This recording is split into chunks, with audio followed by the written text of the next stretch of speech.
Narating ba? Dadating na. Morning. Ang manas kayo, nakikita natin yung umaga si Shariff.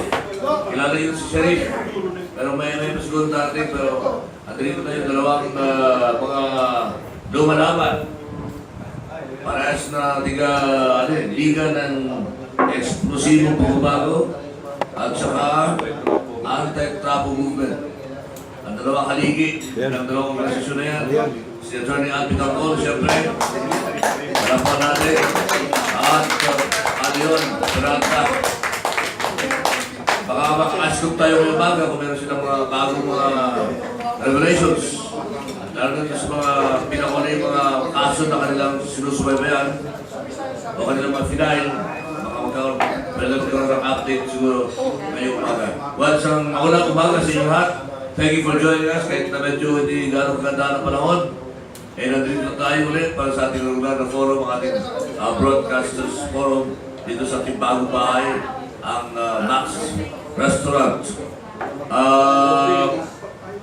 Supposedly, makakasama rin natin yung umaga si Congressman Ace Barbers, pero nasa busy-busy na sa Kongreso kaya nag-beg off na hindi natin siya makakasama ngayong umaga. Anyway, kapatid mo natin sa Atty. Al. Kamusta ka na, Atty. Al?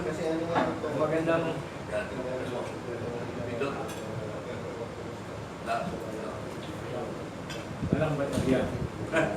magandang umaga po sa inyo lahat. Ako ay malugod na makita po uli ang mga kasamahan natin sa media. Simula nung malipat po ito dito sa Maxes, no? Magmula po dun sa Rembrandt. First time ko na makapunta rito. Pero dati po, nandun po tayo sa Rembrandt. Ilang beses po tayo nagpupunta ron. So, sana po huwag kayong magsawa sa akin. Ako naman po ay nandito at kasama po natin si Peralta na ako po ay palaging tumutulong sa kanyang mga adikain ng Anti-TRAPO movement of the Philippines at ng Liga ng Explosibong Pagbabago. Kung update po sa mga kaso, very recently po ay naglabas po ng resolution ang Supreme Court at pinapakomment po ang Land Transportation Office doon po sa petisyon na inihain ng Anti-TRAPO movement sa Supreme Court. Ito po ay may kinalaman po doon po sa sinasabi nating maanumalyang pagbili ng driver's license cards with a 5-year validity. At nakikita po natin dito na mayroon po talagang ginawa pong schema para po ma-i-award ang proyekto doon po sa favored bidder. Naglabas po ng resolution ang Supreme Court itong isang linggo na binibigyan ng 10 araw ang LTO para po mag-file ang kanilang comment sa petition. Thank you, Atty. Al. At of course, ang ating ang mayor ni Pangulong Digong, Pangulong Duterte dito sa Quezon City, si Peralta. Morning. Magandang araw po sa inyo. Magandang araw po sa inyo. Nandito po ang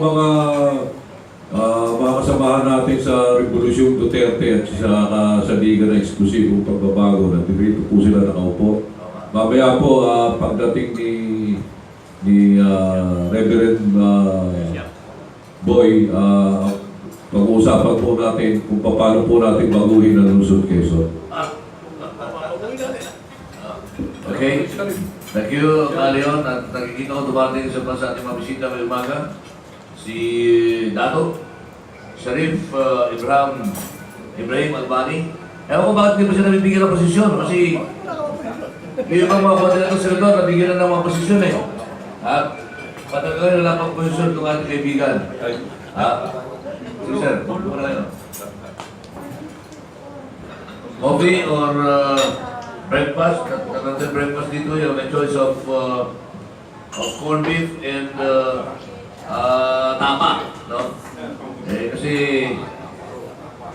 sabi ni Kik, dapat mag-graduate na tayo sa malamig na sandwich sa Rembrandt Hotel. Kaya dito sa Max Restaurant, natin full breakfast dito. Kaya, Shariff, bumati ko muna at magkape ka. Dali, kay Shariff at saka, ano yun, hindi ka ba yata nagkakape? Dali, okay ka na? Katabi ka naman? Okay. Bumati muna si Dato. Yes sir, gusto na kayo?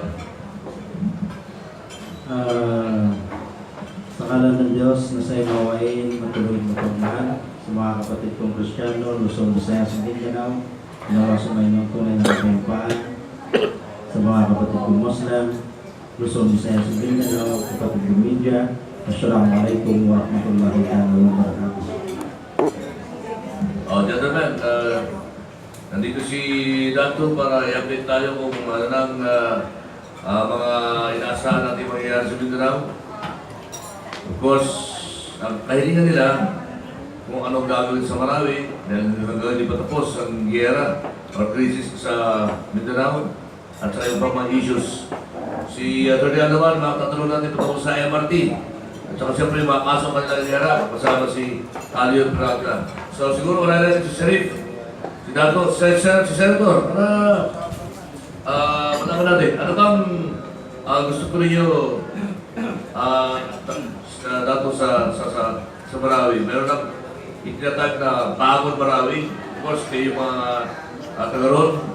Ano ang mga gusto nyo mangyari sa balak ng gobyerno na i-rehabilitate, hindi lang i-rehabilitate kundi tuluyang ibangon?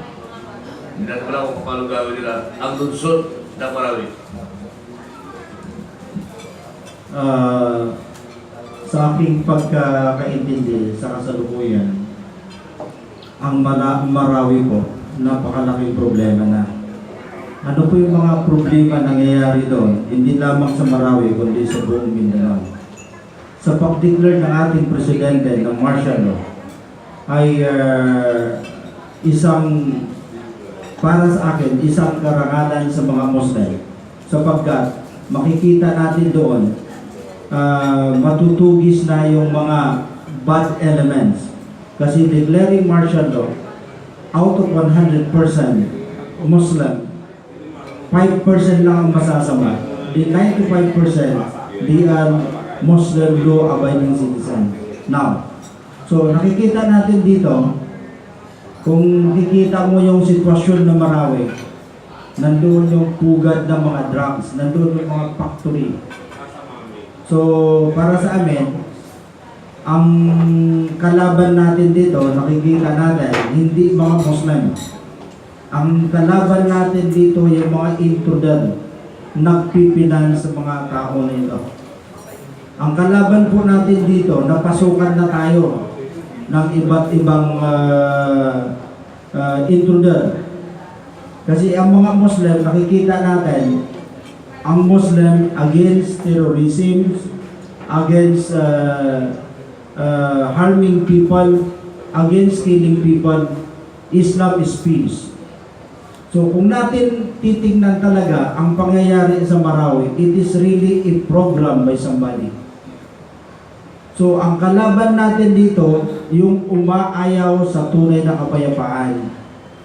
So nananawagan kami sa mga kapatid namin Christian dito sa Luzon, in Visayas, sa pananawagan ng grupo namin, ang tunay na solusyon, kailangan po magkaisa ang sambayanan Pilipino. Habang hindi nagkakaisa ang sambayanan Pilipino, hindi pa rin natin magaganap yung tunay na kapayapaan. Ngayon sa Marawi po, ang nakikita natin sa Marawi, sabi natin, Muslim ang masasama. Muslim ang lumalaban sa gobyerno. Alam mo ang kalaban doon, titingnan nyo sa mga video, parang adik lahat, mga bata ang lumalaban. Pandit po ito, 100,000, 200,000. Kapit sa patalim lahat ang pangyayari. So para sa akin, manawagan tayo sa ating mahal natin Presidente. We have been in war since memorial. From Spanish, Japanese, Chinese, American. Wala po katugunan yung gera. Walang katapusan ng gera. Lahat talo. So nananawagan tayo, why not do something, a fallback solution for this? And we believe the real solution is poverty. Lutasin natin yung kahirapan ng bansa. So, yun po ang masasabi ko. Salamat sa inyo lahat. Yan, Pabigyan lang ng kape, please. Kape? Oo. Para lumuwag doon yung lalamunan para maya-maya itutuloy ni Shariff ang kanyang diskurso. Eto, gusto ko itanong kay Atty. Atty. Pinag-usapan na naman yung MRT. Ang pinakahuling balita sa MRT, nagkaroon ng tulo nung nakaraan. Ito nakaraan naman nagkaroon ng usok na hindi maintindihan. No? Tumirik pa. So tumirik dahil sa, yun nga, umusok yung bagon. No? Anyway, gusto ko na sa ito. Ito lang lahat ng mga problema ito ay pinamanan ninyo sa mga sumunod. Di ba? Anong rasyon nyo dito? Yan po lahat ng problemang yan, hindi po dapat nangyari yan kung itinuloy ng DOTC ang lahat ng programang iniwan ko.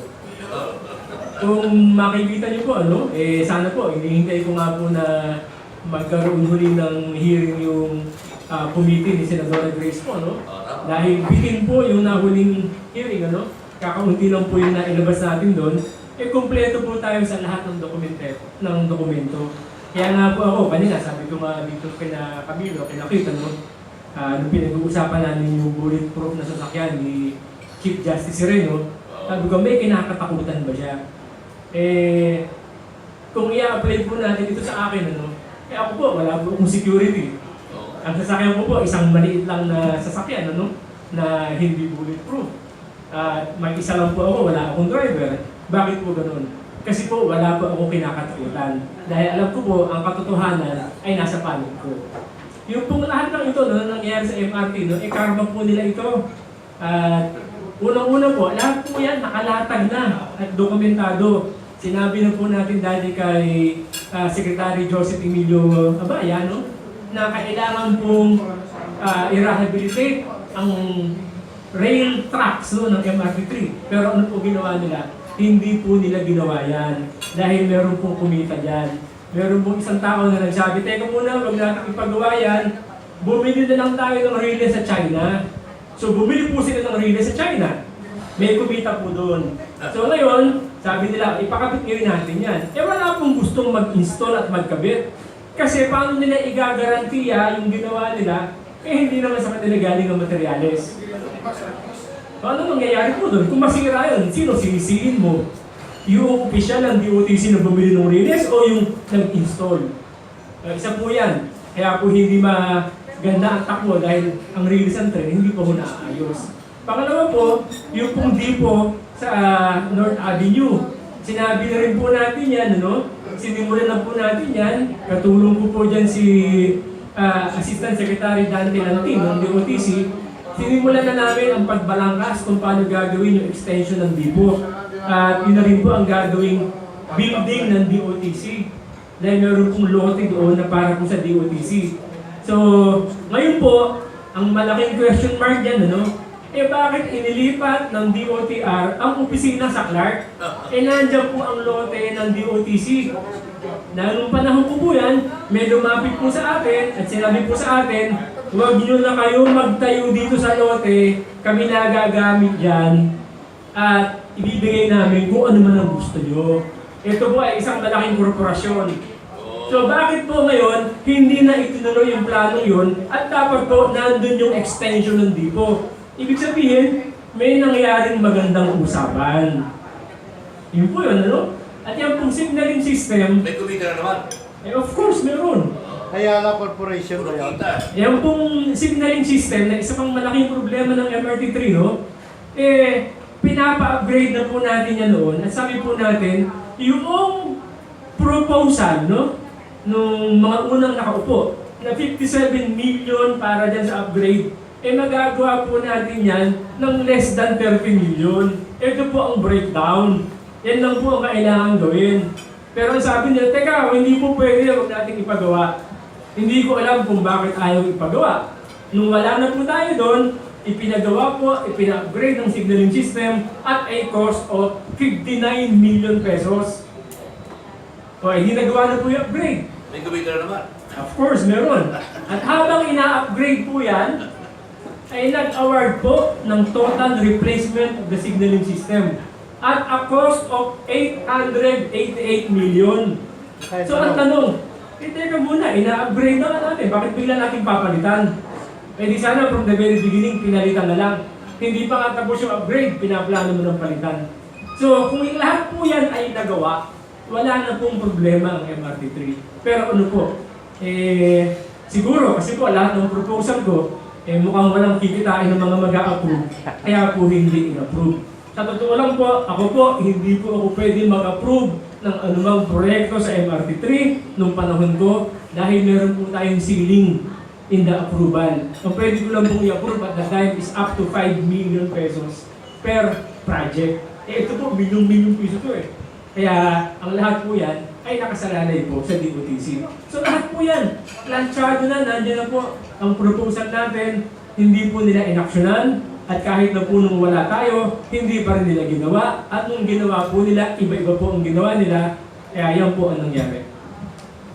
Yung sinasabi ni Atty. na siya na raw mabigat yung mga bagong bago sa ngayon, at hindi raw angkop sa mga dating realize na. Tama ba yun? Tama po yan, ano? At yan po, nakasalalay po yan doon sa tinatawag natin na Project Acceptance Team. Ang DOTC po ay nung panahon nagbuo po ng Project Acceptance Team sa pangunguna ni Engineer Deo Manalo na ngayon po ay Director of Operations ng MRT3. Dapat po ito, ilang beses sila nagpunta sa China, dapat ito ay isa sa mga tinignan nila. Kasi ang purpose po ng Project Acceptance Team ay i-check mo yung actual na produkto against sa terms of reference. Pareho ba yan? So kung sinabi ko niya rin, ang laden weight niya, yung empty weight, without passengers, kung sinasabing dapat 30 tons, dapat yung actual na produkto 30 tons lang. Hindi dapat mag-i-exceed. Pero anong nangyari yata, marami pong hindi nasunod sa terms of reference. Kaya po nagkapatong-patong ang problema. So sino po ang dapat managod dyan? Yung Project Acceptance Team. Bakit po nila tinanggap to? Ngayon po, ano po ba yung composition ng Project Acceptance Team? Nakita nga po natin dyan, mayroong mga miyembro na hindi man lang engineer. So paano nila ma-evaluate itong mga bagong trend kung hindi naman sila engineer? May mga konti yung mga questions, tutorial. At initial remarks muna kay Galion, kung ano nga ba dapat naliwin sa Quezon City. Lahat, ang pinag-usapan rin, puro pagbabago. No? In fact, pati sa amin sa media, puro pagbabago ang sinisigaw ni Secretary Martin Andanar. No? For those of you na hindi pa po nakakalam, ay sa mga projects ko ni Secretary Martin Andanar, maliban doon sa nabuo ngayong Presidential Task Force on Media Security, ay iikot sa buong Pilipinas, tingnan naman ang kalagayan ng ating mga kapatid sa buhay. May mga edad na, may mga sakit, may namamatay na. June, malayo-layo ka pa. Gustong lingapin ni Secretary Martin itong mga nagkakaedad at mga may sakit na mga kapatid sa buhay. Si Pastor Jess, malayo ba yan? Buhay na buhay pa. Pastor Jess Pasco, 75 years old lang naman yan isa sa mga CU citizens natin. Anyway, so that pagbabago pinag-usapan, pagbabago naman si Carion para sa dito sa lugar natin, sa Quezon City. Carion, go ahead. Bago ko isang mula, ayahin po na ipakilala ko sa inyo yung mga kasamahan ko rito sa tinatawag naming Revolution DUTERTE o Revolutionary Pagbabago. Si Kalito, yung sa Asian Mix namin, si Ka Rudolph, si Ka Gani, Pastor Boy, si Counsel Tony, si Kamay, tsaka yung iba pa na nandirito na hindi ko nabanggit. Maraming salamat to sa pagpunta nyo rito at sa pagsuporta nyo sa ating ginagawa. Alam nyo po, ito'y maraming magugulat sa gagawin namin dito sa Luzon, Quezon. Kasama ko rin po dito si Atty. Al at saka si Atty. Mel Mandabo. At saka si Bishop. At saka si Bishop Tayan. Yes. Papalitan ho namin lahat ang barangay chairman dito sa Luzon, Quezon. Hindi na po kailangan ng appointment ni Duterte. Dito muna kayo magsisimula, pero ito'y pagtiyak to, pagka ito'y naging successful, gagayahin dito sa buong Pilipinas. Matagal na pinag-aralan ni Atty. Mel at saka ni Atty. Al yung mga dapat gawin. Ang pagpapalit po, ay, ang title namin dito is 142 Change Quezon City. Bakit 142? 142 barangays dito, no? 142 barangays. Lahat po ito ipapalitan through People's Initiative. Tandaan niyo po, ang mga barangay chairman ngayon ay naka-holdover capacity lang. Hindi na nila pwedeng pagmalaki na sila inupo ng tao. Sila inupo lang ngayon ng isang batas na may termino na may katapusan. So between po dun sa eleksyon at saka dun sa appointment, at sisiguraduhin naman natin na ito'y magiging ayon sa batas. Pagkakaroon po tayo ng pagpapalit ng mga barangay chairman through People's Initiative or through the Barangay Assembly. Sino mag-appoint? Ang Barangay Assembly, hindi appoint, mag-i-elect. Election mag-appoint? Yung Barangay Assembly ay mag-i-elect nung papalit. Aba, yung ating kaibigan na si Gani Oro, pwede na appoint yan. Dito na yung resume niya sa akin eh. Ayun pala, panapan natin. Chairman, Gani Oro. Baka magkatotoo Yung pong simpleng explanation nung gagawin namin. Kasi po, doon sa local government code at saka sa barangay, batas natin pang barangay, meron doon po sinasabi when in times of when public safety and order is needed, anytime pwede i-convene ang tinatawag nating Barangay Assembly. And it should be duly registered. Wala pa hong Barangay Assembly rin sa Pilipinas na na-registered. Kaya yung Barangay Assembly na na-register namin sa DILG, yan po ang hindi mag-appoint, mag-i-elect nung papalit. Kasi, bakit public safety and order? Lahat po ng barangay dito po sa Luzon, Quezon ay drug infested. So yung public safety talaga at stake, no? Kaya yun ang gagamitin namin na reason bakit kami nagpapa-opening ng Barangay Assembly. At bakit gusto nilang magpalit ng barangay chairman. Kasi, ang sabi nga ni Tigo, napakaraming barangay chairman ang involved sa droga. So for that reason alone, we could convene the Barangay Assembly and for them to vote kung sino ipapalit nila dito sa mga tinatawag nating holdover capacity. Mamaya po, magtanong kayo at sasagutin ko. Ang ibig ko sabihin niyan, Kalyon, ay nagtatanong ko, anong timetable mo niyan, Kalyon, para may parisa na iba't ibang mga lugar pa sa Pilipinas, mauna kayo sa Quezon City. Anong timetable ninyo? Ang timetable namin, kahapon ang last day ng submission ng resume, napakarami na nag-submit, siguro nasa 100. Ngayon yata 101 na dahil dumating na yung resume ni Gani Oro. Pwede naman. Alam nyo, marami mabibigla rito eh. Pinagplanuhan talaga namin ito. At matagal na namin sinisimulang mag-recruit ng mga magiging OIC. Kaya asahan niyo po sa darating na panahon, napakabilis lang ho, mga bago-bagong October, gagampanan na ho namin yung tinatawag namin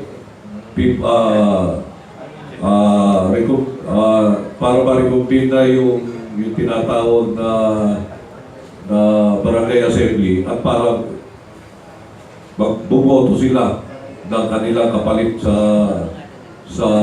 holdover capacity ng isang barangay chairman nila dito sa Luzon, Quezon. Kaya pag-qualify po nga, medyo dahan-dahan ka na sa sinasabi ko. Lahat ng mga barangay captains dito, involved sa droga, kaya ba yun? Lahat. Actually, hindi lang porkitin na hindi ka involved hindi ka kasali eh. Kung pinabayaan mo pagdami ng droga, pagdami ng pusher at user doon sa barangay mo. Alam naman natin, talagang kalat-akalan, involved ka pa rin. Pwede protector kung hindi ka nagsasalita. Gross negligence yun. Okay, sige. So wala rito, no exception. Okay, Dito sa Luzon, Quezon, 142 change Quezon City. 142 change Quezon City.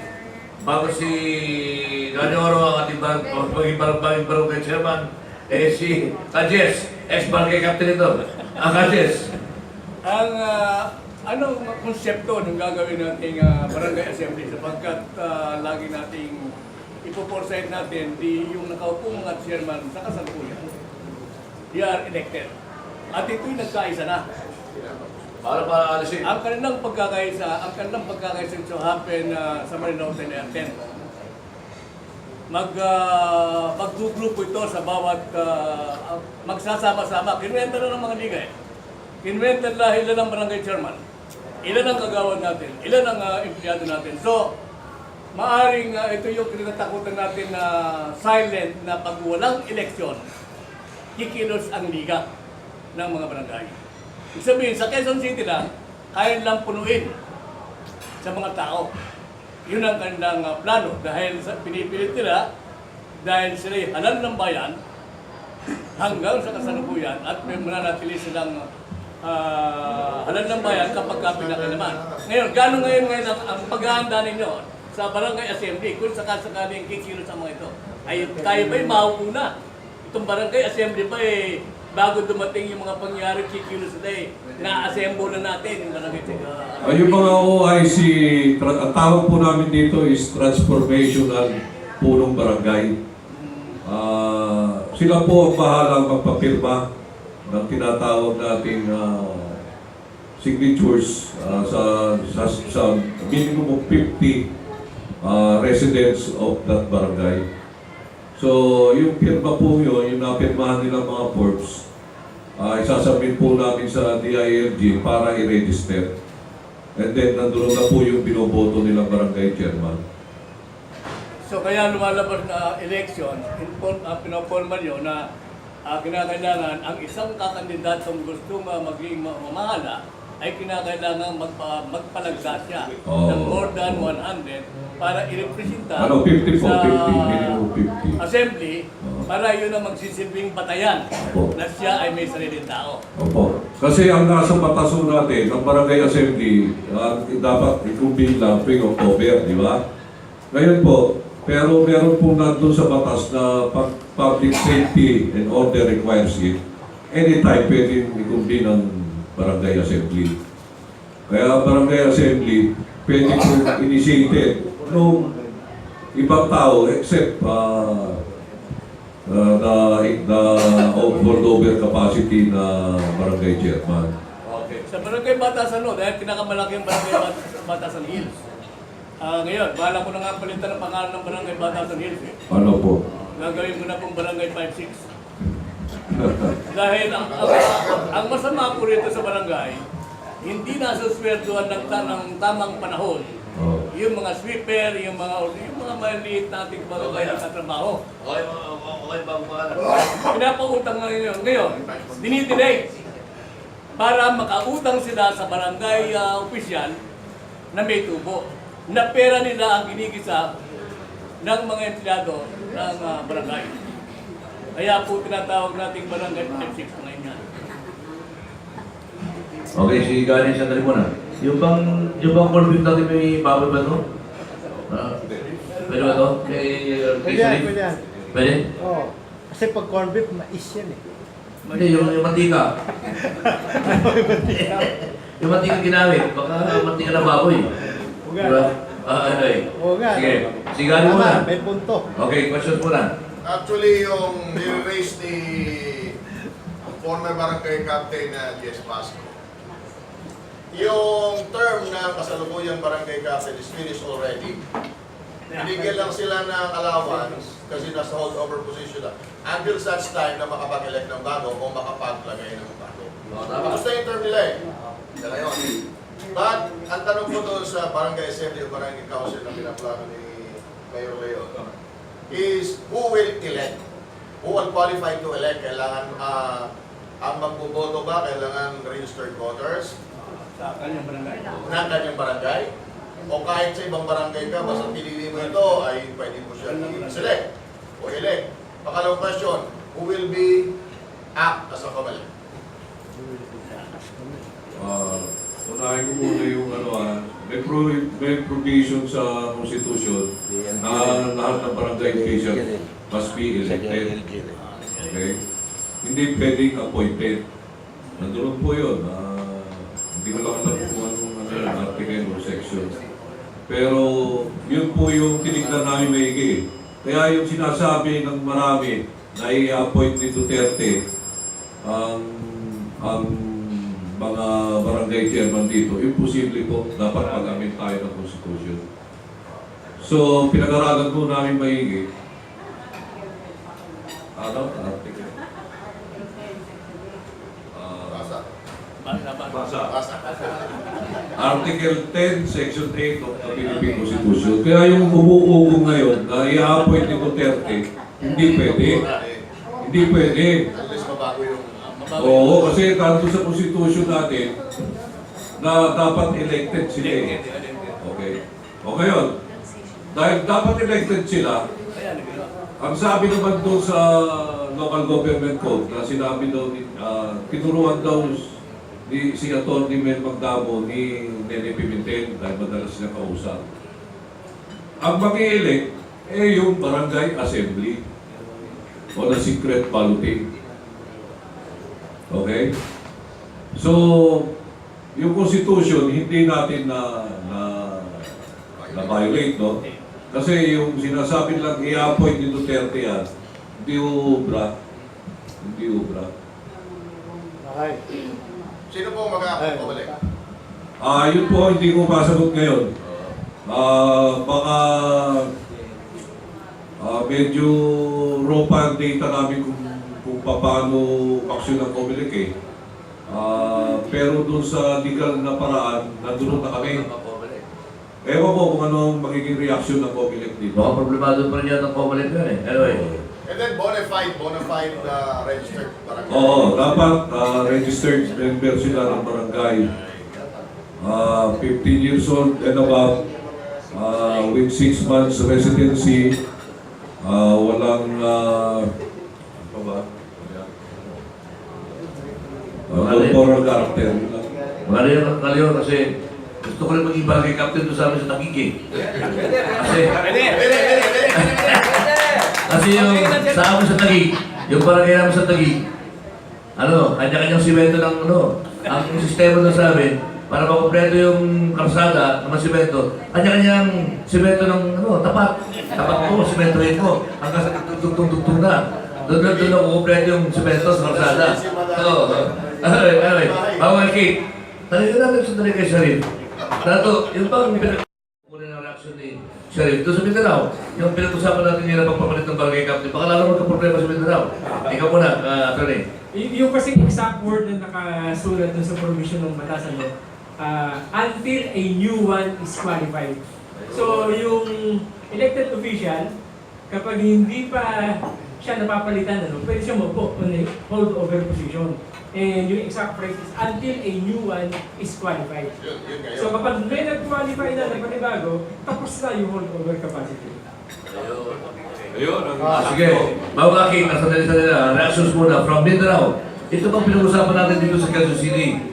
Okay ba na i-adapt natin sa Mindanao yan? Or mayroon pang mas iba pang priority na problema sa Mindanao? Nayusin natin bago itong barangay elections o bago itong pagpapalit ng mga barangay captain. Dato. Alam mo, napakaganda po yung reaction ni kapatid kanina regarding sa barangay issue. No? Sa Mindanao kasi, maraming mapalitan barangay kung may adapt ito sa Mindanao. Why? Kasi ang barangay doon, pangalan lang, kamag-anak lahat, appointed by the mayor sometime. So marami, at saka kung involved ng mayor sa drugs, lahat yun involved na. So maraming masasagasaan.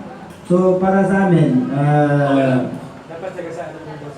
dapat sagasaan.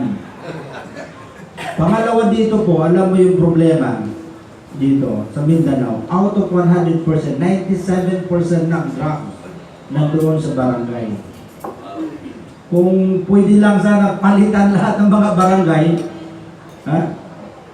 sana mangyari yun. Pero hindi natin alam kung paano ang arrangement sa batas. Kasi may election pa rin. So regarding sa problema sa Mindanao, as a whole, nakikita namin, ito pong lumalala ang problema. Number one, dito nakikita namin, ang ating mahal na presidente, tinanggap na yung MILF, na-mention na sa SONA yung Disorderly of Sulu, nakalimutan na naman yung Moro National Liberation Front. So, pabalik-balik na naman ang issue. Ngayon, during Aquino administration, nakalimutan yung Tripoli Agreement, yung tatlong agreement na pinag-umpisahan, which is the Tripoli Agreement, Semi-Peace Accord Agreement in Sulu, the Final Peace Accord Agreement pumunta sa Bangsamoro Basic Law. Ngayon pa rin, nandito na naman, nakikita natin. So yung ugat ng mga problema ito na yung Apusayap, ito na yung Mauti, ito na lahat. So, at sana, nananawagan tayo sa mahal nating Presidente, sana tugunan niya yung sinabi niya, if I win in this coming election, I will recognize the historical facts of the Bangsamoro, kung ano bang pinaglalaban. So ngayon, nakikita natin, hindi po ito attack sa ating mahal na Presidente. Paalaala lang sa kanya. Ang maraming na-appoint siya ng mga Muslim ngayon sa Executive Secretary. Mayroon ba kayong narinig, nagsalita sila? For the Muslim concern, lalong-lalo na sa Marawi? Wala kaming nakita. Wala tayong narinig, lalo na ng Office of Muslim Affairs. Ito ang mga duty and responsibility niya. Wala tayong narinig. Ang lahat ng na-appoint niya, they are all Maranao, mga relatives ng nanay niya. You see? So dito nakikita natin, yung mga Marcos regime, itong mga angkat na ito, may apology, they are the greatest betrayal to the Bangsamoro. So ngayon nasa position. Lahat. So paano mo itong supuin ang ugat ng problema? Pabalik-balik po.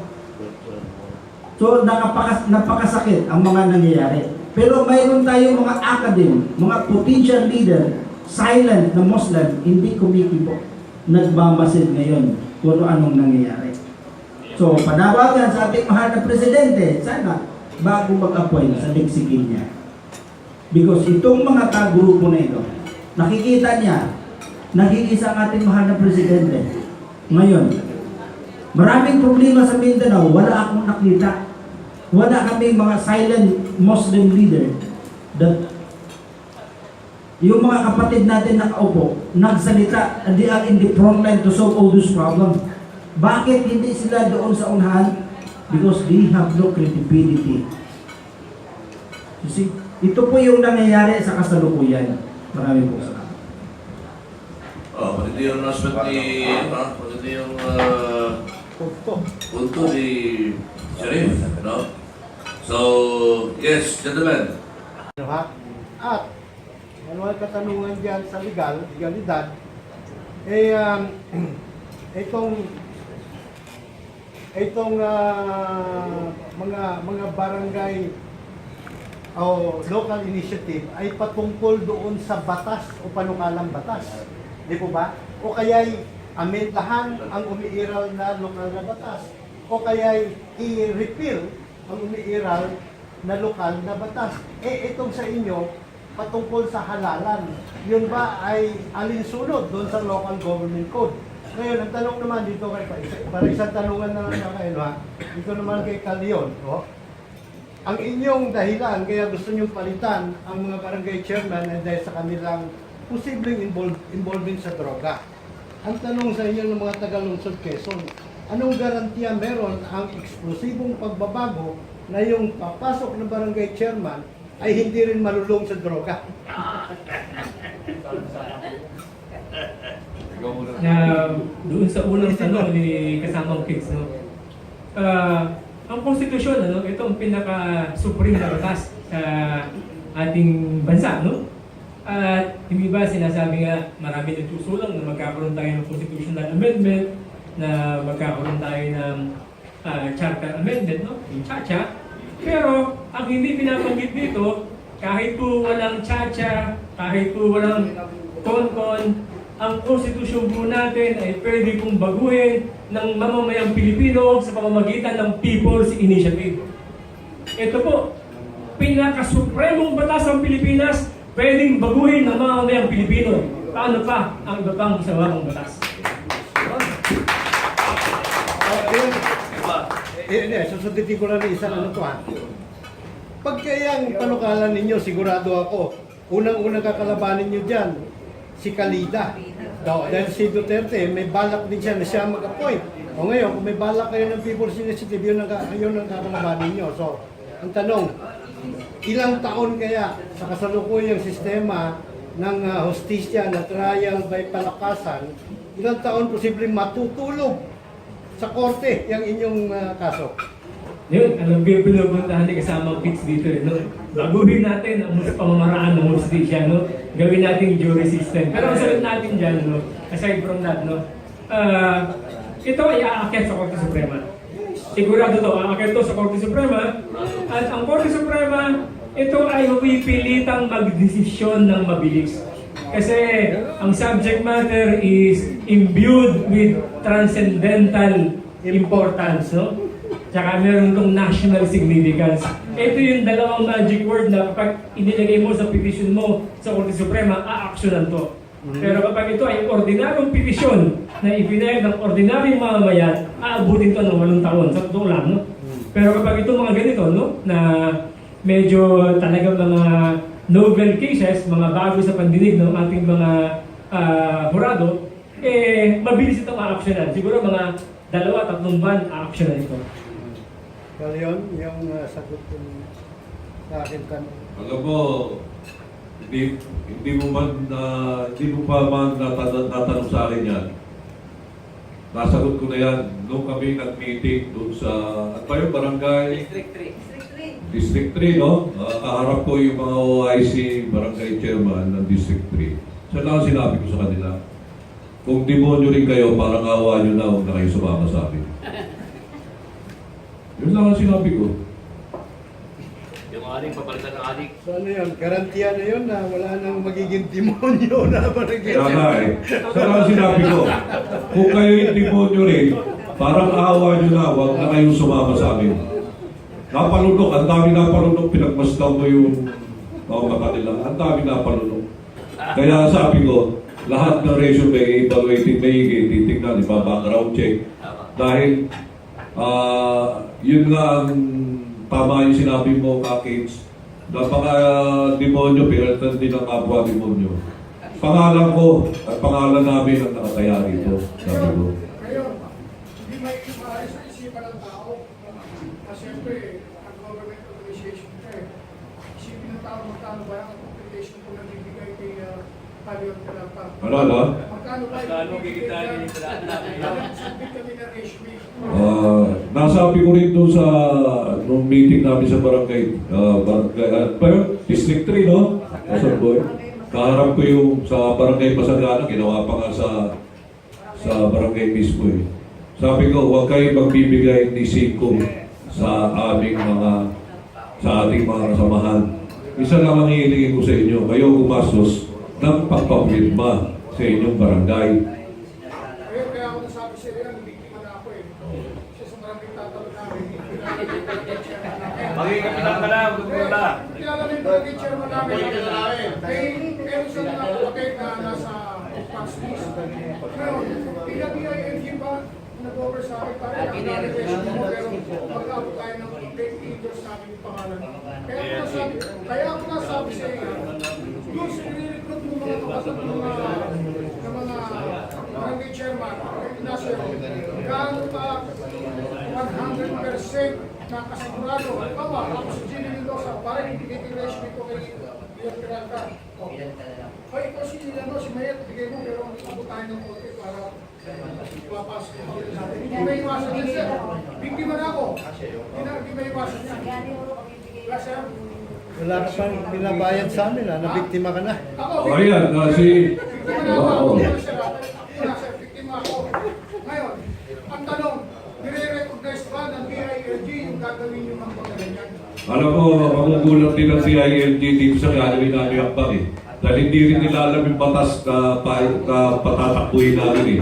Marami talagang magugulat dito sa buong Pilipinas. Actually, ginamit na ito ni Marcos, yung tinatawag niyang Citizens Assembly, na-ratify ang 1973 Constitution ba yun? Inamit kasi yung, yung 1937, ni-ratify ang 1973. 1973 Constitution through Citizen Assembly. Citizens Assembly. Taasan lang ng kamay. Pero wala, lahat, sabi ni Marcos, ratified. Nagtaasan ng kamay. Ratified. Citizen Assembly lang. Pero matanong ko lang kayo yun, in line doon sa katanungan na yun, susog lang, James sa Del Lima, natisingit ng Lima, si Marcos, hawak niya lahat ng mga mahistado sa Korte Suprema nung panahon yun. Eh kayo, hawak niyo rin ba ang mga mahistado sa Korte Suprema? Alam mo, yung batas kasi, yung ginawa ni Marcos, i-duplicate lang namin actually. Pero on the barangay level, at Quezon City level lang. Sir, kasi pagkakaroon kayo ng technicality, kasi una nang sinabi yan, na nasibak na DRT Secretary Sueno, ang mag-i-endorse yung mga barangay chairman, although na sila ngayon ay OIC, ay non-government organization. So, sabihin, nauna ng desisyon yun kung di ba yung hindi na tuloy eleksyon. So, sabihin, kayo pa lang sa non-government organization yung lumutang ng ganito. Tanong ulit, kung sa paglutang nyo, kayo pa lang yung ganyan, kung nagkaroon tayo ng question kayo ng DRT, nagkaroon ng technicality, kasi inanunahan nyo yung plano nila, hindi pa pinasisimulan Sabi nga sa Constitution, hindi dapat appointed, dapat elected eh. Kaya doon kami pupunta sa sinasabi namin ng mag-i-elect, yung Barangay Assembly. Okay? Okay. Meron naman ikit sa... Meron pa ako isang may sinabi si KGB. Sabi niya, baka nangihingi kami. Ayan, si Gani Oro, nakita kami kahapon sa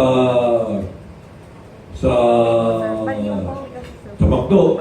At doon kami nag-usap. Di kape, hindi ako umilim sa kanya.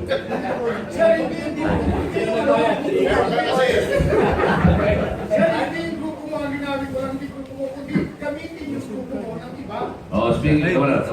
Bago yung sagot ni Gani Oro. Speaking of the coming appointments, may request Barangay Chairman Gani Oro na siya muna upo rito kasi may tatakbo na. Nagkaroon ako natin. Pero bago yan, meron itutugtog na si Shariff. Kasi pinag-aaralan niya kung paano yung sistema ito. Sabi ko niya ba't na naman sa Mindanao? Kasi kung yung problema ng droga, ihapak na mas matindi yung problema ng droga ng mga LGU sa Mindanao kaysa sa dito. Shariff, ikaw na. Matalang pupo na si Gani. Mayroon lang akong ikwento sa inyo, no? Yung regarding sa barangay issue, subok na po ni Calion. Mayroon isang barangay captain na tinulungan si Calion sa Mindanao. The last island of the Philippines is Tawi-Tawi. Okay? Yung barangay na yon, barangay Tumbagaan. Okay? Ang ginawa ng mayor, Calion, alam mo naman itong issue, ginawa nito, they condemn without trial. Sinuspende niya yung barangay because of that mining. Naging umas na po yung kalbo na yung barangay doon, nag-complain ng barangay. Kasi nalalason na sila, wala na silang makain. Binabaka na yung barangay na yun. Umabot po dito yung kaso. Dinala namin kay Senator Pimentel yung matanda, humingi kami ng tulong. Tinulungan ni Calion itong barangay captain na ito, dinala sa ombudsman, pinailan doon, sinulat kami sa Malacanang, sa DILG. Alam mo ang nangyari, Calion? nagulat ang mayor, natakot ang mayor, pumunta dito, nang hindi niya kayang pakiusapan ng Malacanang, pinalusog more than 200 followers with guns ang isang barangay na yun. Naggera doon ngayon sa barangay. Ilan ang patay? 7 ang patay kay mayor, 3 ang patay sa tinulungan niya. You see? Anong ginawa ni mayor? Dinala na inimbitan niya yung barangay doon mismo sa municipality niya, hindi na niya pinabalik. So take over kaagad ang nangyari doon. Nauhan niya ang barangay. Sa kasawian pala, Kalion, namatay na yung barangay captain sa stress, lahat. Yun ang mga pangyayari. So lahat control. Sana itong ginagawa ni Kalion na maging simbolo, hindi lamang dito sa Quezon City at saka sa buong Pilipinas, magiging mapanawak natin itong mga prinsipyo na ito. Ito rin ang tanong, Chairman Albani. Doon sa storya ng Parugino. Ngayon, hinahabol ni na Espinido yung mga barangay chairman.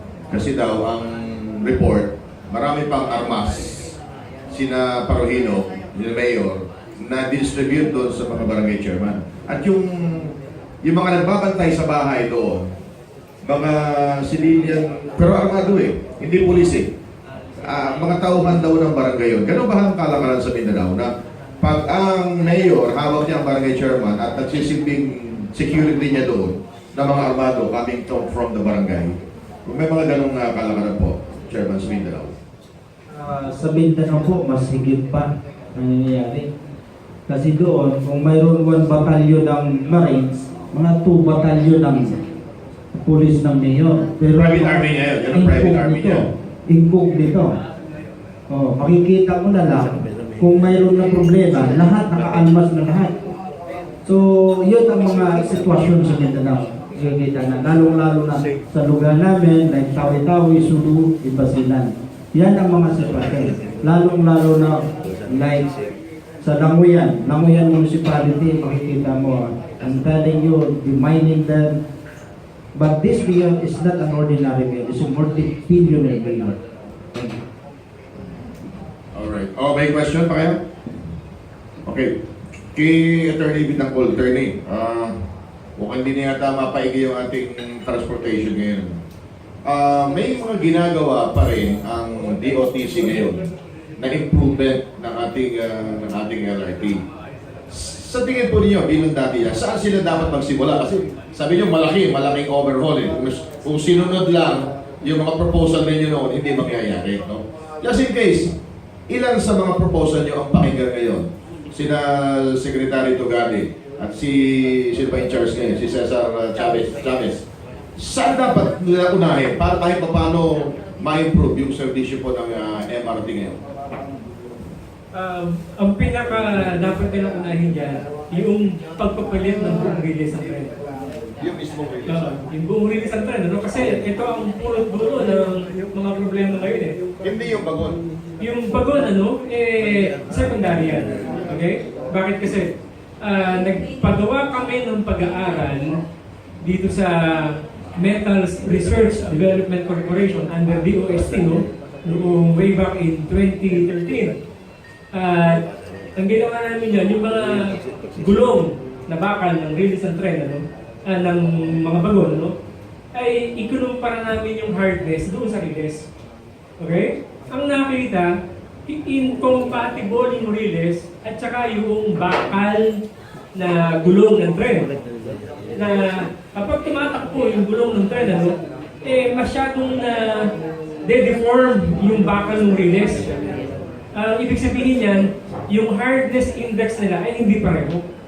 Ang dapat kasi dyan, yung loaded weight ng tren, kapag yung gulong ay sumayad sa release ng tren, dapat pareho yung hardness index nila para walang na-deform. Kapag gano'n ang nangyari, tuloy-tuloy ang takbo. Mukhang hindi ko nadidinig sa rehabilitation nila yun. Sa ngayon, palitan yung pinaka-release ng trend? Hindi po kasi nila pinag-aralan yun. Tayo po, nakipag-coordinate po tayo sa DOST, sa Metals Research Development Corporation, at nagbigay tayo ng sample ng gulong ng tren, nagbigay tayo ng sample ng release ng tren. Anong gagawin doon sa dati? I-scrap na lang? Palitan lahat yan. Dapat yung palitan lahat. Palitan lahat. Kasi ano na yun eh, talagang deteriorated na. Hindi na talaga tatagal yan. Yung stretch nito from Monumento to Baclaran? Yung buong 16 kilometers na dapat palitan yan. Anong rehabilitation ang gagawin dyan? Unti-unti ba o kailangan? Kasi pag pinalitan mo yan, kailangan buo. Oo, totoo yan. Kasi yung mangyari, madidiskaril ho yun pag yung paglagpas niya ng isang station, iba yung Ang gagawin niya, systematic replacement. Okay? Ibig sabihin ng systematic replacement, hindi mo isa-shutdown yung operasyon. So siguro, ililimit mo lang yung oras ng operasyon, tapos meron certain times na day, magpapalit ka ng kapraso-kapraso hanggang sa matapos mo yung buong 16 kilometers. nasa appropriations kaya yun, nasa funding yan ng DOTC. Yan hindi po natin alam yun. Yes, Kim. Kit, pwede yung dagdagan yung sinabi niya. Sige. Alam nyo, kaya napasabayan takbo ng MRT, napalitan siya at Vitangcol dyan. Yun ang nakikita ko ha. Bakit ka ako? Hindi qualified yung mga pinalit nila eh. Si Atty. Hindi nyo po alam, isang engineer din. Okay? So dalawang pong ang tinapos niya at profession niya. Isang engineer na siya, lawyer pa siya. So pinakabagay dyan talaga sa MRT ay yung merong engineering skills at merong legal skills. Si Atty. Laki. Kaya pag dumating ang panahon at kaya kong magdikta o mag-request kay Duterte, sabihin ko, ibalik po si Atty. dyan sa MRT. Yes, Kim. Unang tanong nga ito yung paki-confirma lang. Kasi pagka, ayon doon sa aking research, yung MRT, lahat ng mga materialis yan, bagon, at mga accessories lahat, made in China. Samantala yung LRT, na mas nauna, ay Belgium yata, basta hindi siya made in China. Can you confirm? Mas madalas ba ang tiring itong MRT kasi Oo, LRT? mas madalas. Oo. Mas bago ito eh. Mas nauna di ba yung LRT? Yes, yes. Yung alam mo sa Latin. Yung original equipment dyan, yung mga bagon mismo, ano to, checkmate, Czech Republic ang gumawa dyan. Tapos yung signaling system niya, galing ng Germany. Tapos yung mga rails and tren, meron mga segment dyan na galing ng Japan at merong segment na galing ng China. So hindi siya totally... Hindi totally Chinese made. Ito mga bagong bagon, ito ang totally na Chinese made. Isa pa tanong until 2012, no? Diba, sumitumo, tama ba? Ang maintenance niya, sumitumo. Umpisa hanggang 2012 na pinalitan. Ngayon, may nakausap kasi ako ng technician din sa sumitumo, maintenance. Bawat ikot daw ng MRT nung araw, tuloy yan sa depot, maintenance. Hanggang 2012, na nabago na. Buong maghapon na, bago maintenance. Kaya doon daw nag-umpisa yung pagkanda, sira-sira ng MRT. Totoo ba ito? Hindi ko masagot yung nung panahon ng sumitumo kasi wala tayo dun eh. Anong taon ka ba pumasok doon? Hindi natin alam kung ano yung proseso nila. Di ba anong taon kayo pumasok? 2012. 2012. Wala na yung sumitumo. Wala na yun. So, meron na kami overlap ng 9 months. 9 months na, kumbaga, every 3 months lang ang renewal, gano'n? Okay. Meron pa kayo, isa pa kay Sultan. Lagi ko narinig sa inyo yung inyong hinihiling na balikan natin yung nakaraan. Di ba? Balikan ang nakaraan. Ano po ba, in a nutshell, ang gusto nyong balikan natin doon at ipatupad na sistema sa bansa? Kami kasi ito po yung pangyayari, yung tinatawag na historical facts of yesterday. Kung nakikita natin, the Philippines before under the Sultanate Empire, adopting the political structure which is a federated form of government under a monarchical concept and linguistic concept. In Sulu, the setup of government, it was not in Luzon. It was in Sulu, in Maybong, headed by Shariff. In Mindanao, Sultan Kudarat, in Mactan, Lapu-Lapu, in Visayas, Lieutenant Albani, it was headed by Sultan Maricudo. In Iloilo, Sultan Idong-Idong. In Luzon, is divided into 3 groups of sultanate. Princess Urdua of Pangasinan, Sultan Lakandula, and Sultan Sulaiman. Divided Pasig River and territorial bar. Ano ang batas noon ng kaninunuan natin? It is the only scripture. Amalgamated with traditional and customary practices. What are the political structure? It is a federated form of government under a monarchical concept and linguistic concept. So President Marcos, he also copied that structure using a regionalization program. Region 1, 2, 3, 4. Region 1 must be the chief minister, kailangan Ilocano. Parang ganun. So in Bisaya, hindi pwede maging Ilocano, ang maging chief minister, must be Visayas. In Mindanao, Region 9, majority is Tauso, the chief minister must be Tauso. Region 10, 11, 12, Maguindanao, and Maranao, kailangan sila. So based on linguistic concept, Marcos paving the way how to solve the problem. Now, so nagkaroon ng revolutionary because of Malulus Constitution that the Philippines was declared under the Christian country in the Paris realm. They never recognized Muslim. So si Missouri na mundok because of that issue. Because of that issue, napundok si Missouri. So nagkaroon ng Tripoli Agreement in Libya in 1976. The wisdom of Tripoli Agreement in Libya recognizing that the Philippines is not only for the Christian country, but it is also for the Muslim country in the Paris realm. So there is already an equal footing of recognition between the Muslim and Christian. So no need war. Tapos na yung gera. Nagkasundo na ang Muslim pati Christian. So the problem there, in 1976, hindi natupad ang Tripoli Agreement. In 1986, pagdating ni Cory, pinirmahan doon sa Sulu, yung semi-peace accord agreement hindi din nasunod. The final peace accord agreement in 1996 during what they call the Ramos regime, hindi din nasunod. So what the national government did, yung sa kapanahonan ni Aquino, instead pinagpatuloy na yung sinimulaan na agreement, yung separate faction which is the Moro Islamic Liberation Front, because salamat before under Missouri, under Emelilet, he is one of the vice chairman of Moro National Liberation Front. So ang nangyayari po dito, we will recognize kung ano ang battle cry nila. Why not give what is due to them? But they are still under the Republic of the Philippines. Let them govern. Sultan, Yes. Correct me if I'm wrong, ang gusto nyong mangyari, federated monarchy. Tama ba? Dito lang sa atin, yes. Dito lang sa atin, hindi nare-recognize ang monarchy. Lahat. Now, Sultan, paano mo ngayon i-reconcile yan sa ating konstitusyon? Dahil kasi, sa monarchy, ang sovereignty reside in the monarch. Ang ating konstitusyon, ever since 1935, ay demokrasya. Sovereignty reside in the people. So magkaiba yan. Paano po natin i-reconcile? Tapos sagutin ni Sultan, i-clarify natin. Kayo po yung tumakbong senador under Duterte team, di po ba? Ngayon, independent, okay. Kung kayo ho ay nanalong senador, ito ba ay inyong isa sa batas? Kasama ba sa mga plataforma ng gobyerno niya yan? And just in case, posible ba yan yung tinatanong ni Kit na maisama, ma-collect dito sa ating existing na saligang batas? So kailangan magkaroon muna ng federalism government, magkaroon muna ng changing of the constitution bago pwede kumubrahin yung mga proposal.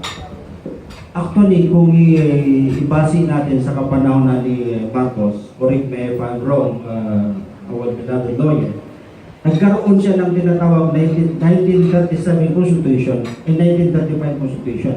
He combined the presidential form of government and parliamentary form of government. His mandate is more than a king. He can even defund the Senate and Congress in his time. So when we try to dissect the history of yesterday in the advent of President Ferdinand Marcos, nagkaroon tayo ng equal footing of economy. in Mindanao. Walang mahirap sa Mindanao, ha?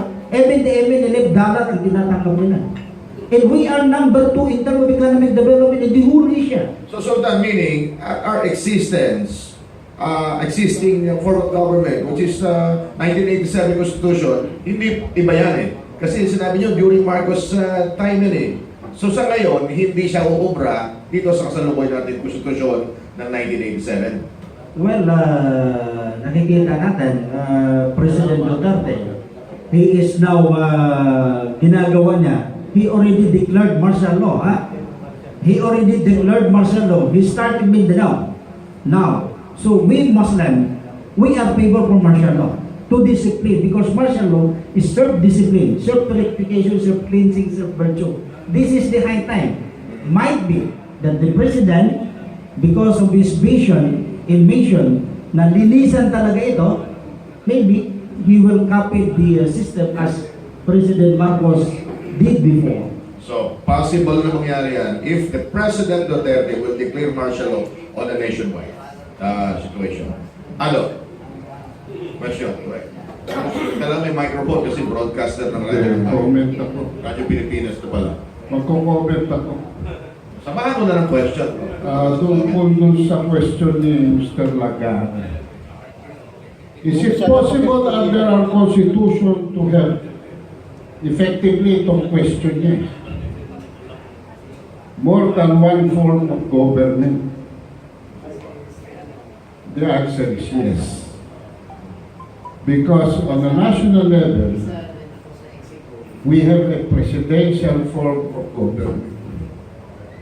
On the barangay level, we have a parliamentary form of government. The next question now arises.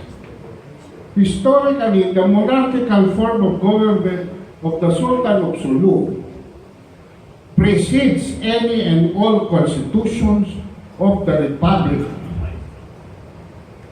Has any constitution of this Republic novated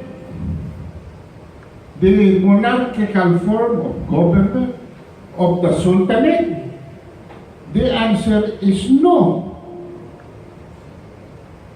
The biggest injustice in this country is the fact that in 1936, President Manuel Quezon unilaterally novated this arrangement. Because during that time, ang tinenover ng Amerikano sa Commonwealth did not novate the Sultanate of Sulu. And to this day and time, it is a historical, legal, and moral fact that the Sultanate of Sulu is a state within the Republican state of the Republic of the Philippines. Unless our legal minds acknowledge this, there will never be peace in this country, especially in southern Philippines. It was only through a memorandum circular that President Manuel L. Quezon denied the recognition to the Sultanate of Sulu by ordering the government no longer recognizes any succession to the Sultanate of Sulu. Kailangan po, balikan natin ang ating kasaysayan. Pag hindi natin ito binalikan at we continue to talk to MILF and MNLF who are proxy armies of Malaysia, walang pupuntahan ang peace talks. We have ang magiging compromise dito, itong federal form of government. Kasi the rest of the Philippines objects to a special treatment to the Muslims. So if we form a federal government, no, that even these people who are promoting federalism do not understand, even Coco Pimentel and the PDP do not understand. They are not addressing the issue. Basta tuta lang sila ni Duterte. Sinabi ni Duterte, gusto ko federalismo. Federalismo na lahat sila. Hindi nila naiintindihan. So, the monarchical, the parliamentary, and the presidential form now de facto coexist in our constitutional republic. Alright. Okay. Maraming salamat, Kaado Panglinawan. The new generation walking encyclopedia. May bago tayong sunod. So, bago sa tanong. So, meaning, walang imposible basta ginusto ng gusto ng nakararami ng presidente, ng Congress, at ng suporta ng taong bayan. Yun ang nakikita natin ngayon, di ba? Pagka ginusto ng presidente, pinapose niya, sinuportahan ng Congress, ng tao ng gobyerno, at sinuportahan ng nakararaming mga mamamayan, pwedeng mangyari.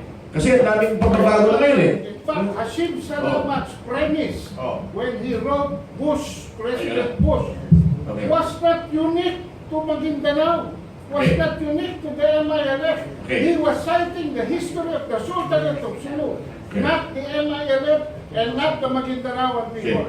Sultan, reaction, sige po. Agree pa kayo sa sinabi ni Kaado? 100% po, because salamat when he wrote later, additional na, when he wrote later to United States of America and the advent of President Bush in 2010, alam mo nakalagay doon sa sulat niya, the justification is about the Sultanate of Sulu in North Borneo, the historical lineage, you know, the even and they're fighting for because of the Sultanate of Sulu. So lahat nakikita natin dito, ang roots is came from the Sultanate of Sulu. Ngayon, we have the 600 years anniversary in China. The China government invite the Sultanate of Sulu. It's coming September 11 up to 19. You see? So, lahat pupunta doon. In fact, spearheaded by the, if I'm not mistaken, the Department of Foreign Affairs, no other than Peter Cayetano. So, dito nakikita natin, ang recognition, dito lang sa atin, hindi nire-recognize ang Sultanate of Sulu. Why? Because of Malaysia. Because Malaysia, sa barangay. Ilan ang patay? 7 ang patay kay Mayor, 3 ang patay sa pinulungan. Anong ginawa ni Mayor? Dinala, inimbita niya yung barangay doon mismo sa municipality niya, hindi na niya pinabalik. So take over kaagad ang nangyari doon. Auhan niya ang barangay. Sa kasabihan pa, to MILF and MNLF who are proxy armies of Malaysia, walang pupuntahan ang peace talks. We have ang magiging compromise dito, itong federal form of government. Kasi the rest of the Philippines objects to a special treatment to the Muslims. So if we form a federal government, no, that even these people who are promoting federalism do not understand. Even Coco Pimentel and the PDP do not understand. They are not addressing the issue. Basta, tuta lang sila ni Duterte. Sinabi ni Duterte, gusto ko federalismo. Federalismo na lahat sila. Hindi nila naiintindihan. So, the monarchical, the parliamentary, and the presidential form now de facto coexist in our constitutional republic. Alright. sino nagpinance sa MNLF? It is the Malaysian government. The MILF, itong Mauti, itong lahat nangyayari dito sa atin. But when the Sultanate of Sulu attack Sabah, anong ginawa ng government natin noon? Kinulong yung mga tao natin, instead, suportahan nila. You see, ang Sultanate of Sulu never fight against our government. Never fight against government. Only the MNLF, the MILF, which is funded by international intervention.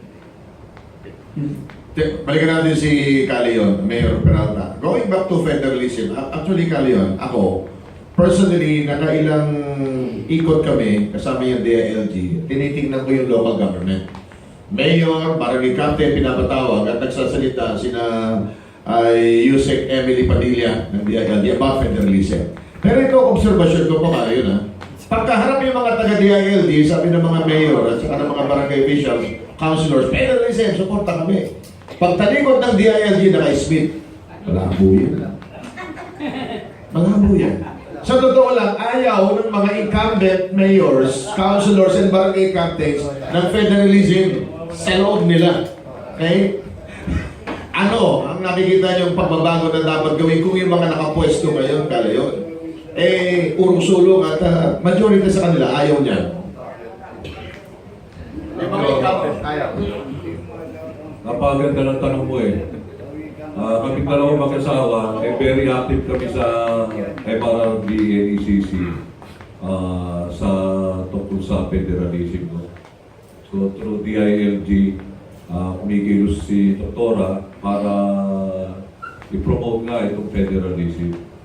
Kaya ayaw siguro ng mga mayor dito sa Metro Manila kasi magkakaroon na ng gobernador o parang state minister, di ba? State minister o gobernador. So pagka may gobernador na rito sa Metro Manila, ay yung power ng mayor medyo bababa. Hindi katulad ngayon, doon sa local government code natin, talagang almighty at mayor sa Metro Manila, di ba? Pero pagkaroon ng federalism, pagkakaroon na ng state minister o gobernador, at mawawalan ng malaking power ang mayor dahil meron ng gobernador. Meron yun. Kaya pagkalikot nila, sinasabi nila, malabo yan. Kasi alam nila na marireduce ang power nila. Nagdagan mo Atty. Pareserba din ako na reaction. Ang tingin ko dyan, kung bakit lukewarm ang reception ng mga local officials. Kasi unang-una, yung konsepto ng federalismo na sinasabi nila during dun sa mga caravan, sa mga ginagawa nilang information campaign, ay very general in nature. Kapag pinakinggan mo to, natatanungin mo, paano yan? How will it work? Ano ang beneficyo namin? Na ito ay hindi nasasabi sa taong bayan. So in other words, yung information campaign, ay kulang. Okay? Ang una dapat ginawa dyan ay ano-ano ang magiging state sa Pilipinas. Ito ang proposed distribution. Pagkatapos yan, ano-ano ngayon ang magiging benefit ng mga state residents in terms of the taxes to be paid. Ilan ang pupunta sa federal government, ilan ang pupunta sa national government. Ito dapat ito nakabalangkas na lahat. Tinanong ko na attorney yan. Ang sagot nila, bigay sa tao. tinanong ko sa kanila yan, ang sagot, merong 4 o 5 version. Dahil sa 4 o 5 version, wala pa rin final na masasabi ng DILG kung alin ba talaga ang klase ng federalism na i-implement. Kung baka hindi pa hindi pa nila na fine-tune lahat na merong isang talagang ito ang direction talaga. Dani, yun nga ang problema, di ba? Paano ka magbebenta ng 5 kotse? Di ba? Binibenta mo yung Kia, binibenta mo yung Toyota, binibenta mo yung Mercedes-Benz. Ano bebenta niyan? Siyempre, doon ako sa maganda. Pero kung naisip mo na talaga na ito ang modelo ang aking i-implement, ito ang ibenta mo sa taong bayan. Hindi very general in description. Para maintindihan ng mga tao, malaman nila, oo nga, okay ito. Di ba? Kasama ko itong mga kasamang burrito, itong mangyayari sa amin. At katulad yan, kapag diniskusyon mo ang federalismo, dapat kasama niyan ang judicial system. Napapasok ang jury system, Kasi bawat isang federal state would have its own judicial system, which is the jury system, na hindi rin dinidiscuss sa mga usapan. Honest reaction, Kalayon. Kalayon, ito, yung totoo lang po. Ano nakikita niyo solusyon? Tungkol saan? Para magkaisa muna yung mga version. Kasi ang dami yung pinag-iwalag eh. Actually, maraming versions. Isa nga yan sa mga tinatalakay namin through USEC, EPI ba akong bilas? ASEC. Densing. EPI ba ako densing? Ang sabi niya, napakahaba kasi nung mga talakayan, halos maghapon. pero wala naman tinutuktok. Dapat mga within 1 hour lang, tapos tumbugin ng todo. Kaya sila ay gumagawa na ng framework. Actually, diasic densing. Gumagawa na ng module para yun ay ibebenta talaga sa pag-ikot ng mga kumikilo sa federalism. Okay. Dahil, sige. Ako yung sasalita bilang founder ng Team Juror. Short lang ha. Sure na. Kasi oras Ito na. yung buong usapan. Kit, nakatalikod ka, hindi ka makita. Ayun pa. Buka muna. Ayaw ko talagang pakita yung diba? Okay, sige. Okay, ngayon ko lang kasimple yun eh. Tumbok na tumbok ni Kang Leon, medyo hindi lang masyadong nabigyan ng diin. Ang pinag-uusapan po natin dito sa federalismo ay kape, kapangyarihan at pera. Sa kasalukuyan, meron tayong local autonomy. Ang bawat mayor ngayon may kapangyarihan at autonomo siya. Siya ang hari sa kanyang area of responsibility. Kapag may federalismo, magiging under siya sa governor. So hindi papayag yan ang mga mayors na magiging under sa governor. Now, ang bottom line talaga dito, no, kanino ba talaga ang kapangyarihan? Sa mga mamamayan ba? Sa sistema demokrasya na umiiral ngayon sa atin? O naandun sa mga monarch sa alisunod sa isinusulong ni Sultan Shariff, ano ha? Or kahit na sa kasalukuyan nating sistema, kahit hindi deklarado ang monarchy o diktadorya, no ha? Dahil wala tayong trial by jury na sistema ng hustisya, lahat ng mayor ngayon, lahat ng gobernador at presidente, mga diktador, sa totoo lang, lahat ng gusto nilang gawin, pwede nilang gawin, kahit labag sa batas at wala tayong magagawa. Tama ba? Wala tayong magagawa. Ano magagawa natin? Diba? Dahil ang demokrasya natin ay peke. Hindi totoo na may demokrasya tayo. Pseudo-demokrasy lang ang meron tayo kasi ang demokrasyang totoo nasa mga mamamayan ng kapangyarihan. At yan ay sa pamamagitan ng pagiging juror ng bawat isang Pilipino sa trial by jury. Kaya yung ating mga halal na opisyal at trabaho nila, remember, hindi sila hari dito dahil ang mga soberano ang hari sa isang bansa. At tayo mga soberano created our government to implement the laws and our mandate, which is embodied in the Constitution. Ang Constitution sa Liga ng Batas tayo may gawa niyan eh. Diba? Tayo ang nag-promulgate niyan.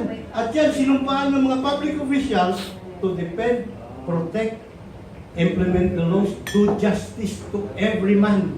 Pero, hindi nila magagawa yan dahil kapag nilapag nila ang ating sa Ligang Batas, wala tayong kapangyarihan bilang mga soberano na panagutin sila. Yan ang problema. So, pinakamagandang suggestion ko, mag-ikot tayo, plebisito. Ano ba ang gusto ng mga Pilipino? Demokrasya o diktadorya o monarkiya? Ayun ang ating hamon sa lahat sa ating mga Okay, maraming salamat. Sa totoo lang, madagdagan ko lang. Ano mang magandang proposal mo, kung hindi mo ma-disseminate sa mas maraming tao, baliwala yan, Kit. Di ba? Ganon din sa DILG ngayon. Alam niyo bang walang budget ang DILG para sa federalism? Ang gumagasto sa federalism yung local government. Bakit? Pag-meeting, nagpatawag ng mga tao, pinuno yung buong, yung quadrangle. Power court lahat. Walang gagastusin yung DILG doon, kundi yung gagastusin yung mayor. Yung mayor, tsaka mga kusyal, doon yung gagastos. Ngayon, ikaw, Kit, pupunta ka sa mga probinsya, may paggastos ka ba? Para ibigyan yung awareness yung mga tao na yan. Yun ang kulang mo dahil wala kang budget. Magandang tanong yung tanong. Pero by the way, gusto ko rin managin, hindi ako kontra sa federalismo. Kasi ang United States man, federalismo yan eh.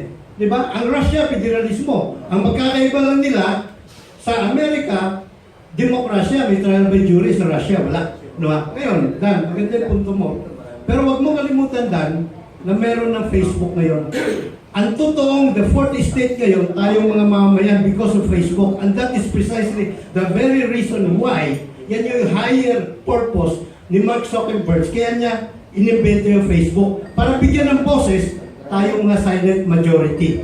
Ang problema nga, karamihan sa atin, ayaw pa rin magsalita. Silent. Silent pa rin. Natatakot na matukhang. Dali lang. Maganda yan. Maganda yung sinabi mo about Facebook, kaya lang sa totoo lang ito realidad ha. Kahapon nandun ako sa University Belt, nagpa-enroll ako ng for next ng mga bata. Naghanap, kasi magkukulong ako naghanap ako ng internet cafe. Nakakita ko ng internet cafe, puno ng mga estudyante doon. Alam mo ang ginagawa? Hindi naman na-address yung Facebook ni Kit Lagari Games. Dota! At mga millennial ngayon, walang pakialam sa nangyayari sa atin. Wala silang pakialam. Wala silang alam sa federalism. Walang nalalaman yung mga bata ngayon kundi maglaro ng Dota, maglaro ng computer. Kaya kulang tayo sa information. Paano natin epektibong ipatutupad yan? Okay, Gini, go ahead. Gini mo na. Kasi nabanggit mo, di ba? Hinihingi ng grupo nyo kapayapaan. So, sakaling matapos, ang ibukan na yung gera sa Marawi. Sa tingin ko, magkakaroon ng kapayapaan sa Mindanao, especially sa Marawi. Hindi, kasi, di ba sabi ko nga Solusyon ba yan doon sa problema sa Marawi? sa Marawi, tingin mo nga, pag nagtong pamagtat, natapos na ang gera sa Mindanao o sa Marawi. Tingin mo kaya, makakuntan na, kapayapaan dyan, magkakaroon ng patahimik na sinasabi ng pagkundan. Alam mo kasi, ang nangyayari sa Mindanao, dalawang mukha ang nangyayari ng labanan. Imminent, they are fighting for the cause. Fighting for ideology. Itong Marawi, they are not fighting for ideology, but they are fighting for geopolitics. For their own personal business interest. Iba kasi ito Iba yung labanan sa Marawi, iba ang labanan sa Imminent. No. Yeah. Because ang MILF po, ay yung Marawi po, geopolitics ang nangyayari. It was funded by someone using the Muslim to fight against the government to trample down the government. Yun ang nangyayari sa atin. Ibahin po natin ito. Lahat doon ang kalaban natin sa Marawi, karamihan adik. You see, karamihan adik. Tingnan nyo sa mga video, nakikita mo. 15, 16, 18 years old nagdadala. Hindi mukhang veteran fighter nakikita mo. Pero yung mga nag-head doon, iba yung training nila. Pangalawa, yung Marawing labanan, nakikita natin sa kasaysayan ng gera sa Mindanao. Kaya may baby martial law. All my relatives, they are all revolutionary. Isipin mo ilan buwan na yan, hindi nauubusan ng bala, hindi nauubusan ng gastos. Look at the siege of Zamboanga City. Ubos ang pagkain nila, walang makakain. Kasi nagkaroon ng tunay na negotiation sa Zamboanga City. Pumasok ang mga ulama, ang mga imam. So, natapos agad. Ito hindi. Inaisunit nila ang ulama, inaisunit nila yung mga imam. Ito pong nangyayari. So dito sa labanan ng Moro National Liberation Fund, they are fighting for the cause. For the cause. To recognize the historical facts of yesterday with this disorderly absolute. Until now, hindi pa rin. Salita lang, but they never recognize. So, in order to maiwasan na natin yung tinatawag na digmaan, hidwaan, both Filipino versus Filipino ang nagpapatayan. Pinaglalaruan lang ang Muslim, binibilog yung mga Oro. See, how many pilmahan na ginawa, walang nangyayari. Ngayon, pinagpapatuloy na naman yung Bangsamoro Basic Law. Ito na naman. Sumisigaw lahat ng mga Muslim, including the Christian, they are against about the Bangsamoro Basic Law. Pero ito na naman nangyayari. They even isolated the Moro Islamic Liberation Fund, disorderly absolute. So ito po ang nakikita ko, walang katapusan. Alright. Last two questions tayo. Last two questions. Yung mga iba dyan na hindi pa nakapagtanong, yung mga ordinary questions, pwede rin tayo magtanong. Okay, si Assalamualaikum, Brother Shariff. Is it your stand that they are against the new draft of BBL that was presented to the President? Is it your stand to be against it? Yes. On what grounds? Bakit po tayo against? Hindi tayo against sa kapayapaan. Everybody will love peace. We love development. But, kapag mayroon maiwan sa kapayapaan, hindi na ito kapayapaan. Because itong naiwan, they're adding problem within the problem. Mayroon kasabihan, ang sino man ang hindi marunong lumingon sa pinanggalingan, di makakarating sa paruroonan. Ang tinatawag na labanan, yung peace, ang pinagmulan ng kapayapaan, which is the moral national liberation plan, headed by Norby Shariff. Ano ba yung pinaglalaban niya? For the cause of the Sultanate of Sulu in North Borneo. So dito, nakikita natin, kung we will try to dissect the history of yesterday, maraming naiwan. Ang nauna ngayon, ang nakatanggap ngayon, ni-recognize ng national government, they are the greatest betrayal to the Bangsamoro advocacy. Because these people, they are fighting for political leadership. Itong sa kabila, the Sultanate, they are fighting for the cause. So iba ito iba yung pagkakaintindi namin. So if really the national government, our beloved President, why not accommodate everybody? Come to the open. Alright, last question. Okay, Kajes. Mayor Peralta. Mayor, nararamdaman na ba ng kasalukuyang alkalde ng lungsod ang kagat ng isang maliit na leon? Okay, oo. Alam nyo, may nakarating sa aking balita. Unang-una, yung sa Amerika Protonda, may 4 na leon doon na nakaikot eh. Tinanggal na. Nilagay sa sulok. Kinorder na. Ngayon, may nakarating sa aking balita. Nasam-nasa na daw sa akin si Mistake. Kasi unang-una, nag-file kami ng election protest sa kanya nung nakaraan. Ito lang, na-revision pa ng Comelec ngayon. Nag-hearing kami dito sa local government dito, si local Comelec, at ang lawyer ko si Atty. Pati nga siya, nakamuna yata ni Alvin Kunying. Yata dahil hindi ko naman narinig eh. Sinabi lang nung nagsabi lang. Alam nila na tinatamaan din sila. Lalo-lalo na kung itong 142 Chase QC, mawawala lahat ang kakampi niya eh, dito sa Lungsod Quezon. Mawawala ang kakampi ni Belmonte, mawawala ang kakampi ni Bistec. At magkakaroon ng tunay na change dito sa Lungsod Quezon.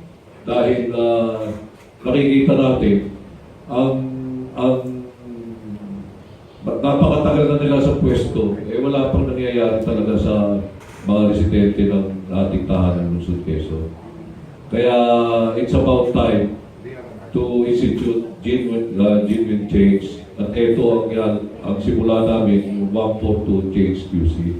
Yung kung barangay assembly, 5 buwan na lang po, December na.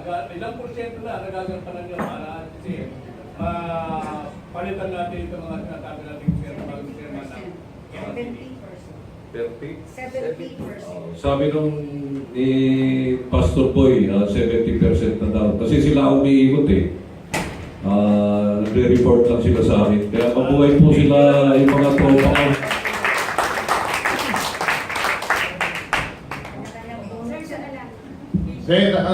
Susugot pa yung sinabi mo, Pastor Jess.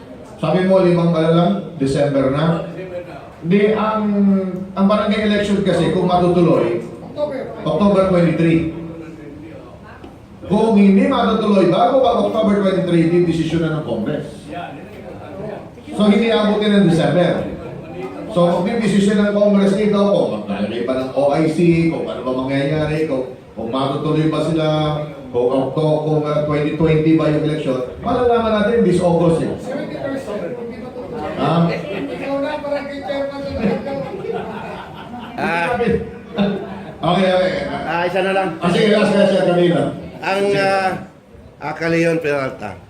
Ang DILG ay mayroong Bureau of Local Government, yung Liga ng Barangay, yung Barangay Affairs, di ba?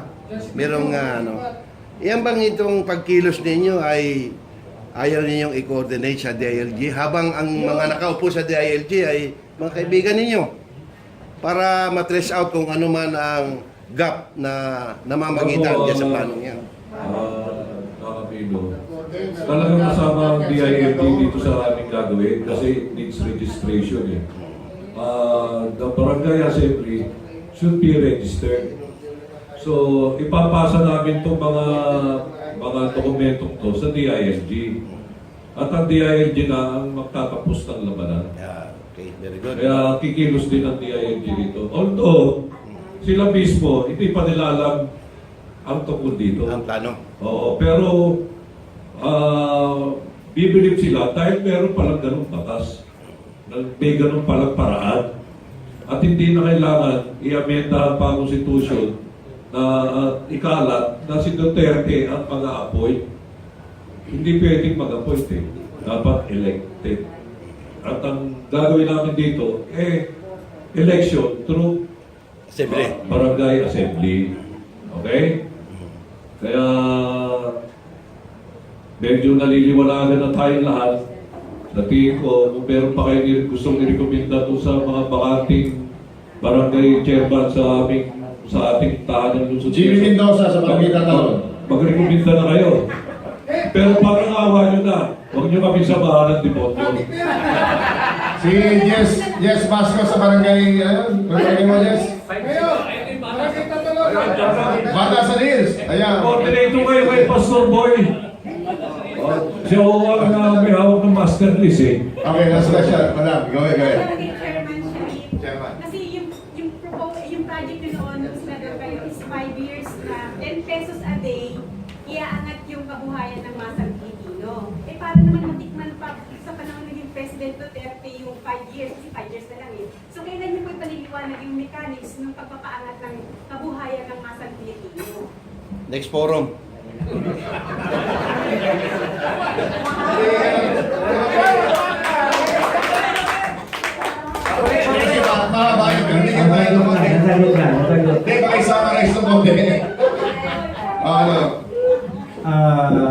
Sa yung plataforma po natin, yung poverty elimination, since we are linked with the World Muslim Consortium Fund, at the same time ay natasan tayo ng World Philosophical Forum under United Nations. I chair the Republic of the Philippines on foreign Spanish speaking point to the Organization of Islamic Conference. Mayroon tayong platform, pero kailangan mag-cooperate yung mga tao. Meaning, we have to form an organization. Kailangan natin a minimum of 200,000 members. So, 200,000 members na ito, kailangan mabigyan natin ito lahat ng ID in the form of Visa, card, or Mastercard. So, mayroon tayong platform, hindi natin may paliwanag dito. Kailangan, kung mayroon kayong mga seminar o kaya imbitahan nyo ako so that I can dissect through Blackboard kung paano natin dito. So, yun ang mga natin. We should not ask. Hindi na tayo humingi ng tulong sa national government because we are the government. We have to do something outside the box to help the government. So nakikita natin ngayon, hindi lahat, everybody that apply sa national government. So para sa akin, through that program and platform, we can solve the problem gradually. Pero hindi tayo nainuklok, habang may buhay, hindi tayo titigil. Na manawagan tayo sa pagkaisa ng sambayanan Pilipino, regardless of religion, color, tribe, we must be one. Okay. Bago tayo magbukas, meron din yung mga parting words ang ating mga panawin ngayon. Founding chairman ng Eksplosibong Pagbabago, Revolusyong Duterte, Mayor Peralta. Sila po, tandaan nyo, yung 142 change QC, yan po ang magsisimula ng pagbabago ng ating tahanan ng Luzon, Quezon. At maaaring pagbabago ng buong Pilipinas. Kaya pagtulong-tulong po tayo, supportahan po natin itong 142 change QC At yung suporta nyo ay napakahalaga para sa amin, lalo na po yung mga dasal nyo sa amin. Yun lang po. Attorney Al Vitangcol, party words. Maraming salamat po sa patuloy na pagtitiwala. Ako po ay palagi po nandito, nasa likod ng Liga ng Eksklusibong Pagbabago at saka ng Anti-TRAPO movement para po maipatupad natin ang tunay na pagbabago. Thank you, Attorney Al. At lagi natin kapatid sa Attorney Al. And the Chairman, Unity Revival Foundation, Inc. Shariff Ibrahim Albani. Kay Sultan Albani. Sambayan ng Pilipino, Muslim, Christian, nawa sumainyo ang tunay na kapayapaan. Sa mga kapatid ko Muslim, Assalamualaikum warahmatullahi wabarakatuh. Sana po, sama-sama tayong lahat, ialis natin hidmoan na hindi pagkakaintindihan. We believe unity and diversity is the key point to restore the lost glory of our country. Subukan po natin paminsan-minsan. We have been in war such a memorial. Bakit po hindi tayo magkaisa? Sapagkat nakikita ko sa mga nagkakaya, sabi ng Diyos, ibibigay ko sa inyo ng hindi ko pang nakakaptan. Maraming po sa At sa ngalan po ni Lakay Gonzalo at sa ngalan ng mga miyembro at opisyal ng Liga ng Mga Brodkaster sa Pilipinas, ito po si Gani Oro. Maraming salamat po sa inyong lahat, sa inyong pagdalo hanggang sa susunod na Wednesday dito sa Broadcaster Story. Salamat, salamat!